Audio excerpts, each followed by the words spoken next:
একটা স্লোগান নিয়ে আসছে, ইনকিলাব জিন্দাবাদ। ইনকিলাব জিন্দাবাদ কেন, অর্থটা কি?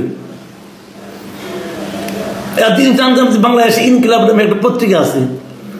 ছোটবেলায় মানে যৌবনকালে আর কি একটা ইনকিলাব নামে একটা মুভিও দেখছিলাম হিন্দি ছবিতে, অমিতাভ বচ্চন শ্রীদেবী অভিনয় করে। এই যে ইনকিলাব, সেই ইনকিলাব জিন্দাবাদ। আর ইদানিং শুনি ওনাদের যে পীর সাহেব আছেন, বিদেশে থাকেন, উনি ওনার প্রত্যেকটা বক্তব্য দেওয়ার পরে শেষে ইনকিলাব জিন্দাবাদ বলেন। কারণ ওই পীরের মুরিদরা এখন ওই ইনকিলাব নিয়ে ব্যস্ত হয়ে পড়ছে। ইনকিলাবটা কি?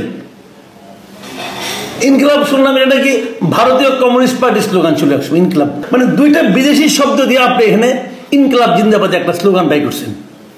কারণটা কি? এটা করতে হবে কেন? ইনকিলাব জিন্দাবাদ ভারতেও বলে, পাকিস্তানেও বলে। আবার নাহিদ ইসলাম বলে আমরা ভারতের মানে পন্থী না, পাকিস্তান পন্থীও না। আবার তাদের স্লোগান নিয়ে নিয়েছেন, একটু পর পরে যে স্লোগান দিয়েছেন ইনকিলাব জিন্দাবাদ। এই ইনকিলাব জিন্দাবাদের সঙ্গে বাংলাদেশের কয়জন লোক পরিচিত?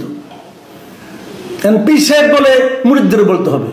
জনগণকে নতুন ভাষা শেখাবেন না, জনগণ নতুন ভাষা শিখবে না আপনাদের কাছ থেকে।